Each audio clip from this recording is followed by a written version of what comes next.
What if I told you she never broke you? She simply revealed what you needed to rebuild. She thought you'd fall apart. She expected tears, begging, regret. But instead you chose silence. You chose dignity. And more importantly, you chose yourself. That moment of heartbreak, it wasn't your end, it was your beginning. The pain didn't destroy you. It exposed the cracks, so you could become unbreakable. Your silence wasn't surrender, it was transformation. Right now, you're standing at a turning point. You can keep replaying the past, or you can forge a future that makes her exit look like the best thing that ever happened to you. Now, hit the like button, subscribe, turn on notifications, and comment below. I walk forward, not backward. Let's get started. Number 1. The power of not reacting is the power to command. There's a moment when they pull back, when their messages slow, their energy shifts, and the silence stretches a little longer than usual. That's when most men fold. They reach out, they explain, they chase, because silence feels like rejection, and rejection feels like something that must be reversed. But Stoicism offers a different path, one of stillness, not surrender, one where inaction is not weakness, but a weapon of clarity. You see, when someone creates distance, it's often strategic, a test, a subtle expectation that you'll lean in, that you'll panic and try harder, validating their control. But what happens when you don't? When instead of playing the expected role, you remain unmoved, you flip the dynamic. You let them feel the full weight of their own withdrawal. Not because you're bitter, not because you're pretending, but because you've mastered yourself. This is not silence for show, this is silence as sovereignty. Like a warrior standing still in the chaos of battle, you don't flinch, you don't swing wildly. You wait, you observe. You conserve your energy for what truly matters. Your peace, your purpose, your path. And the beauty of this discipline is what it triggers in the other. Because now they're uncertain. They expected noise, not quiet. They expected validation, not indifference. Your non-reaction becomes a mirror they didn't ask for, one that reflects their own need for control back at them. Epictetus wrote, "We cannot choose our external circumstances, but we can always choose how we respond. And in that gap between their action and your reaction lies your power. You don't win by proving your worth to someone who doubts it. You win by removing yourself from the equation entirely, by refusing to play the game. So hold your ground. Let the silence do its work. Let them sit in the uncertainty they created, without offering comfort or clarity. Meanwhile, redirect every ounce of energy they expect from you into your own growth. Read, train, build, become. Because the man who doesn't chase becomes the man they can't stop thinking about. Let your stillness speak for you. Let your absence disrupt their script. And if you've ever wondered what true self-respect sounds like, it's the sound of nothing at all. Now, drop your thoughts below. I don't react, I rise in silence. Number 2. Let them feel the silence they created. You want to fill the gap, to fix the shift, to close the space they've opened with their distance. But if they've stepped back, let them. Because in that space lies truth. Not the kind you force into words, but the kind you let echo back into their own mind. And that echo is only possible when you stop chasing and start stepping away. The ones who pull away often expect you to follow. They rely on your impulse to fix, to prove, to explain. But when you do nothing, when you let the silence breathe, you allow something far more powerful to happen. You give them room to feel the absence of what they once took for granted. That's not manipulation, that's mathematics. Subtraction reveals value. Like walking away from a table without slamming a chair, your exit is quiet, clean, undeniable. And in that quiet, they finally begin to notice what your presence used to do for them, the energy you carried, the certainty, the way you showed up without being asked. It's no longer there, and the vacuum speaks louder than any message you could send. You're not punishing them, you're not being cold, You're simply refusing to fill a space they've cleared, and that decision, rooted in self-respect, not spite, is the first step in reclaiming your value. Marcus Aurelius once said, "The best revenge is to be unlike him who caused the injury." You don't retaliate, you rise. This space they've created is not a void, it's an invitation. Not for them to come back, but for you to return to yourself. The more you resist the urge to reach out, the more you reinforce your own emotional boundaries, and in doing so you begin to rewire your worth, no longer based on how close they stand, but on how clearly you can walk away. So let them feel it, the silence, the absence, the shift in your energy. You don't need to block them, you don't need to pose passive messages. You just need to be gone, not in anger, but in alignment. While they're busy wondering why you stopped trying, you're already too far ahead to look back. And in that distance, your presence becomes louder than ever. Now, comment if this hits. I let them feel the silence they chose. Number 3. Rebuilding in silence is the most dangerous thing you can do. They expect collapse. That's the quiet truth behind the withdrawal, the indifference, the silence they leave you with. They imagine you waiting, broken. They picture you checking your phone, overthinking every word left unsaid. And maybe for a while that was you, still, fragile, haunted. But then something shifts. You stop looking outward. You stop waiting. You go underground, not to hide but to build. This is the part they don't see. The hours you spend alone, not in despair but in discipline. The early mornings where you rise before the doubt has a chance to speak. The late nights where your thoughts no longer spiral toward them, but toward strategy, growth, purpose. In the world's eyes, you're quiet, but inside, there's noise. The sound of steel sharpening steel, the hum of something vast being put into motion. They might think your silence is weakness, that you're frozen in pain, but your silence is a furnace, and every ounce of heartbreak they left behind is now fuel. You are not the man they left. You're the man being rebuilt in the ruins. Not with revenge in your heart, but with vision in your mind. Not to prove a point, but to fulfill a promise. That this won't break you, it will build you. Stoicism doesn't teach us to parade our pain. It teaches us to sit with it, to learn from it, and to use it as mortar for the next version of ourselves. Seneca wrote, "Difficulties strengthen the mind, as labor does the body." So, don't speak, don't post, don't announce your evolution.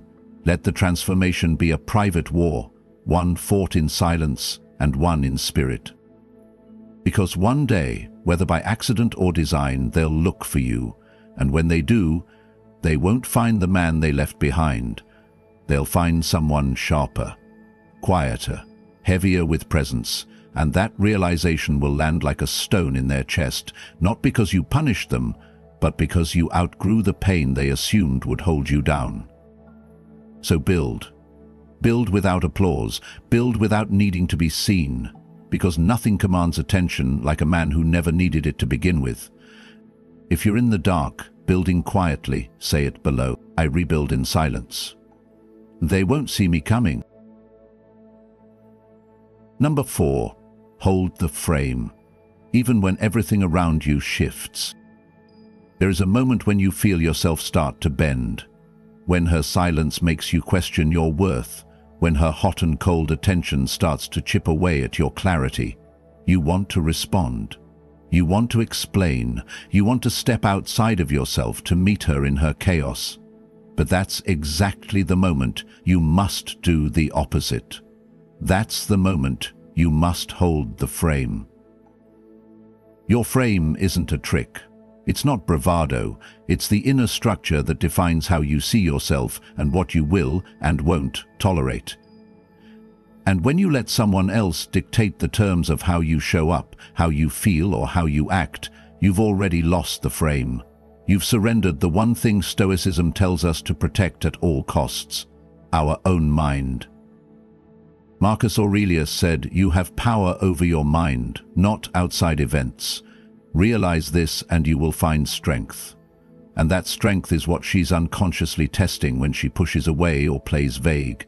She's not looking for drama, she's looking for stability, not the kind that shouts, but the kind that holds steady no matter what game is being played. Imagine yourself as a tree rooted deep into the earth. The wind comes, the rain, the cold indifference of her messages, the storm of your own anxiety. But you do not fall, you do not even snap, because your roots go deeper than her attention, deeper than her moods, deeper than your fear. Holding the frame means you don't react emotionally just because she does. You don't break character just to chase connection. You don't trade your peace for a moment of validation. When you hold the frame, you're not showing her strength, you're living in it, and she will feel that. Maybe not consciously, but something in her will register the difference. And in a world full of men who adapt themselves to earn affection, your refusal to bend makes you unforgettable. Not because you chased, not because you impressed her, but because you remained exactly who you are, especially when it would have been easier not to. So stand tall, let her feel the storm she's created, but don't let it shake you. If you're done bending and ready to anchor deeper, say it below. I hold the frame, no matter the weather. Number 5. Stop being available, start becoming valuable. She used to have access to your time, your energy, your attention, without resistance, without question. And maybe you thought that generosity proved your love, that if you were always there, always ready to respond, she'd eventually recognize your worth. But instead, she stepped back, grew distant, gave less, and you kept giving more. But here's the truth. When something is always available, it becomes invisible. Not because it's worthless, but because it asks for nothing in return. And the moment your presence became predictable, it stopped feeling precious. You didn't lose her because you weren't enough. You lost her because you were always too accessible. In Stoic terms, you gave your energy away as if it were infinite. But, Epictetus reminds us, know the value of your time, spend it with intention. Attention is currency, and when you hand it out to someone who's no longer investing in you, you're not being kind, you're being careless. So now, you withdraw, not out of spite, not to spark regret, but because you've remembered the truth. What is easily reached is easily forgotten. You don't owe your energy to anyone who no longer earns it. You're not a refuge for the inconsistent. You're not a reward for those who offer half effort. Think of yourself like a vault, not cold, not closed, but no longer wide open. Access is earned, time is selective, and those who once walked freely now find the door locked. Not because you're bitter, but because you've grown. The man who values himself does not offer his presence to chaos, he offers it to purpose. This is where the transformation happens, not in loud declarations, but in quiet retraction. You stop commenting, stop checking in, stop responding to breadcrumbs. And as your silence grows, so does your value, because she starts to notice what's no longer there, not the noise, but the weight of your attention. And when she realizes that she no longer has access to what she once took for granted, that absence becomes louder than your presence ever was. You don't need to become unreachable to everyone, just unavailable to the wrong ones. If you're done being an open door, speak it below. Access to me is earned, not assumed. Number 6. Let life teach what your words cannot. You want to explain. You want to tell her what she missed, what she broke, what you meant. You imagine the right words might open her eyes, might finally make her understand. But here's the hard truth. People don't change through arguments. They change through consequences. And often, the most powerful thing you can do is say nothing and let time speak in your place. There is a dignity in restraint, a strength in silence. When you stop trying to prove your worth, you force the world and the people in it to confront your absence. You don't slam doors, you don't beg for clarity, you simply step back and allow the weight of your non-reaction to settle into their conscience. That silence, it lingers, and it teaches in a way your words never could. When someone expects a response and receives none, they're left to deal with themselves, their choices, their distance, their disrespect. And instead of you rushing in to soften the blow, to make it easier for them to walk away, you let reality do the work. The space you leave behind becomes the lesson. This is not about hoping they suffer, it's about refusing to interfere with the process. The Stoics didn't believe in forcing outcomes. Epictetus taught, don't demand that things happen as you wish, but wish them to happen as they do. That includes how others learn, through experience, not explanation. Think of yourself like a mirror gently placed on the ground. You don't shove it in someone's face. You simply walk away and let them stumble across their reflection when the time is right. Maybe it hits them in a moment of silence. Maybe it never hits them at all. But that's no longer your concern. Because the energy you once spent trying to be understood is now channeled into building a life that doesn't require their approval. Let karma work on its own timeline. Let your absence echo in its own frequency. If they ever come to understand what they lost, it won't be because you explained. It'll be because they felt it. If you're done trying to be heard and ready to be felt instead, say it below. I no longer explain, I let absence do the talking. Number 7. Pain didn't break you, it refined you. There's a version of you they expected to see after they left. Collapsed, lost, maybe even desperate. They pictured the silence devouring you, the loneliness wearing you down. They assumed their absence would ruin you, and for a while, maybe it did. Maybe you fell into that dark place where every memory became a wound and every hour without them felt heavier than the last. But then something changed. Not loudly, not all at once, but in the way embers become flames. In the quiet, where no one was watching, you started to build. Not out of revenge, but out of necessity. Not because they left, but because staying broken was no longer an option. Pain didn't leave you with nothing, it handed you raw materials, discipline, resilience, clarity, and you used them. Stoicism never told you pain wouldn't come, it simply asked, what will you do with it?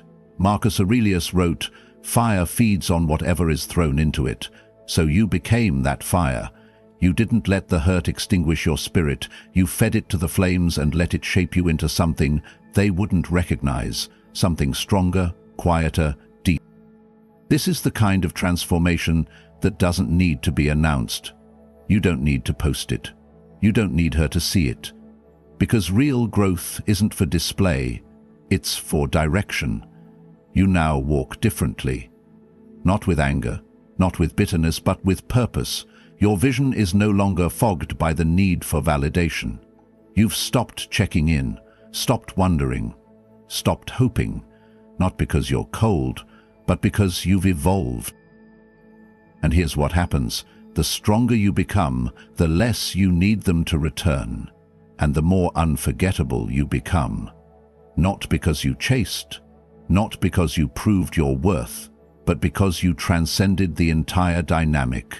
You made peace your prize, and growth your only pursuit. They may look back one day, they may realize what they lost, but by then, you won't be where they left you. You'll be too far gone, too far grown, too focused. Because the man they left in pieces is now the man who thanks the pain for giving him something to rise from. If you've turned heartbreak into heat, and you're burning brighter than ever, say it below. I used the pain. They only left fuel. Number 8. You become unforgettable the moment you stop chasing. There was a time when your presence was constant. Text messages, apologies, explanations, all trying to keep the connection alive. You thought consistency would make you indispensable, that if you stayed close enough, long enough, She'd remember what you meant to her. But real memory doesn't form through proximity. It's forged in absence. People don't remember you when you're always available.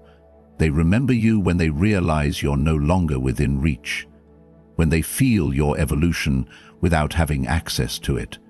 And that's what you're becoming now. Not louder, not colder, just further. You've stopped making yourself visible to someone who refused to see you. The Stoics would call this clarity, the moment when your energy is no longer tied to outcome and your worth is no longer subject to someone else's recognition. You've withdrawn not to hurt her, but to honor yourself, because becoming unforgettable doesn't mean making noise. It means becoming someone they can't ignore, even in silence. You're not just gone, you've grown. You've refined your presence into something rare, selective, untouchable. And while she may not say it, she notices. That empty space where your attention used to be, it lingers. She feels it not just as absence, but as consequence. You are now a closed chapter she never finished reading, a song stuck in her head without knowing why. You've become a reference point, not because of what you did while you chased, but because of what you became when you stopped.